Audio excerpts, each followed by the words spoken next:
Excellent. So now that you've created your ideal meal plan, it's time to assess whether or not you actually have what you need in the kitchen to be able to follow it. Skill number 4 is really simple. It's basically just going grocery shopping and buying whatever you need so that you can actually follow your ideal meal plan for a good stretch of time. You're going to see on page 71 of your playbook that there's a space to be able to write down the shopping list for up to 4 grocery stores because you may not be able to get everything that you want from that same place. You're going to look at your meal plan and write down the ingredients that are missing from your kitchen, what you don't already have in your fridge or pantry.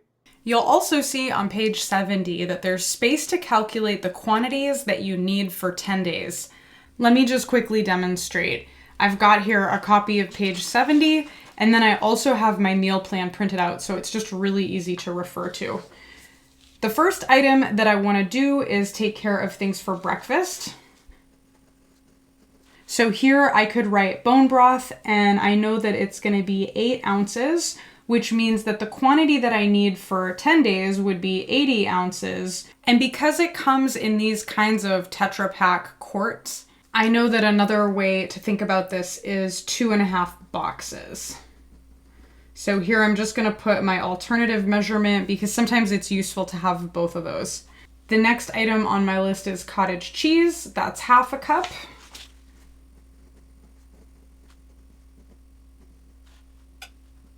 And so in this case, I need 5 cups total, basically like 1 tub of the normal size that I get. Now that you've got the basic idea with how to do this, you would just repeat the process for all of the other items that are here.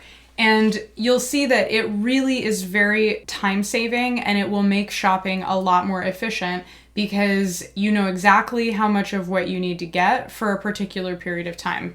The other thing I'm excited to share with you is the 4-store grocery list on page 71. I want you to think of this as a permanent list. You can print out an extra copy with the link below this video, and it should live on your refrigerator or somewhere very obvious in your kitchen. And it's not the things that you must buy right now, it's the things that you tend to buy from a particular place. You know, that one grocery store on the other side of town that you don't regularly drive by, but they have really good things.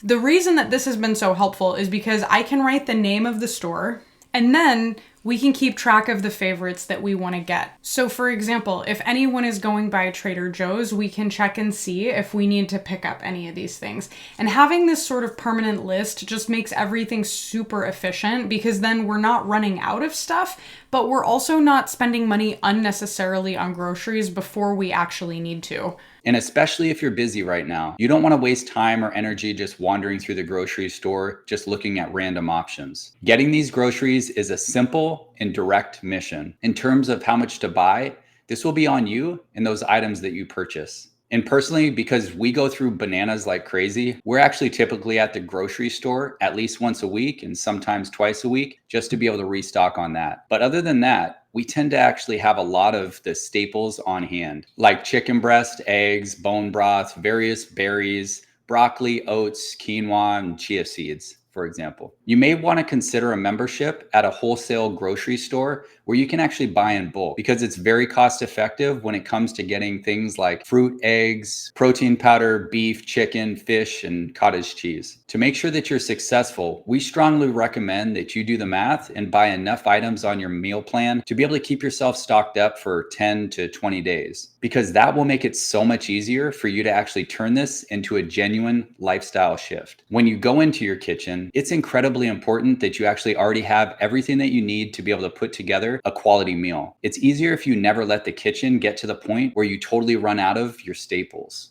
There are a lot of reasons why it's really beneficial to stay well stocked. It's how you avoid the temptation to eat low quality snacks or whatever just happens to be in your house that you're trying to mature beyond. It's how you decrease the chances that you're going to order takeout or find yourself in a restaurant where it's very challenging to get the right macro ratios for you. It's how you increase the chances that you're going to develop genuine skills with everything you're learning here in Nourishment Navigation, which means it's also how you maintain your energy and avoid the delays that come from falling off your meal plan. So please do the math on your portions and set yourself up for success by getting 10 to 20 days worth of your staples. But if you have a freezer or a fridge space to be able to hold more than that, use it because it will allow you to actually spend your time and energy on better things. And if you do not yet have an automatic habit that actually kicks in to get you to the grocery store before you're running out of your staples, then you will find it really useful to choose one day of the week that is your day to go shopping. And regardless of all the reasons that you could think of not to go, just do it every single week. And pause the video now and write down the day of the week at the bottom of page 71, like you see in the example right here. And treat grocery shopping like it's sacred, because it is sacred. It may not be obvious to you yet, but your energy levels are directly tied to the food that you're eating. And sooner or later, you're going to realize that grocery shopping is an extremely important task that makes everything in your life and home just function smoothly and efficiently. And now, as for actually going to the grocery store, we recommend a very focused, mission-based approach. Your mission is to get in and get what's on your list. And that might give you an opportunity to compare nutritional fact labels on competitors' packages for the same thing. Like, for example, to check the differences between two types of tortillas so you're avoiding unnecessary fat. Your mission is not to wander the aisles and see all of the things that are out there, because you already know what you need, and it's the things that are on your meal plan. You'll notice the section at the bottom of page 71 where you can reflect on your shopping experience. The 3 questions that we've included for you to ask yourself are: what makes this more enjoyable?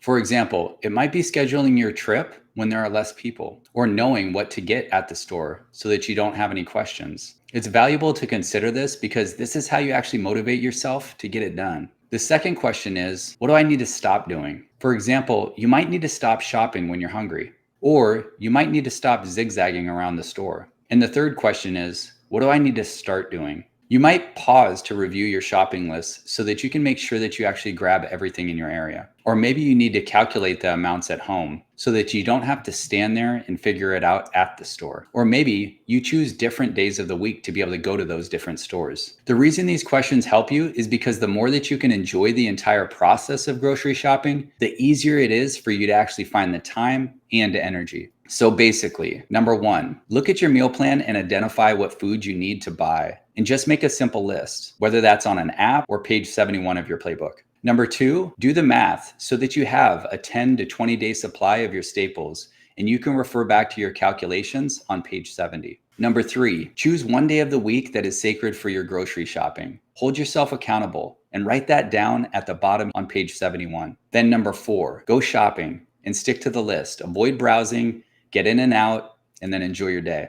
And real quick, obviously, when you make the decision to go grocery shopping, you're actually putting things into action. It stops being a plan and it starts becoming your reality. And sometimes people start feeling nervous. And if you're noticing butterflies in your stomach or thoughts where you're starting to question all of this, I just want to encourage you to actually see the excitement, because the excitement is helpful for building momentum and developing the skill of shopping properly. And if you're really struggling with motivation and discipline at this point, remember, everything that you learned in phase 1 of the FIT system, that's going to serve you greatly right now. Listening to your activation code and filling out your situation adjuster can really help you see the opportunities that you have committing to the first 10 to 20 days of your meal plan. So get shopping.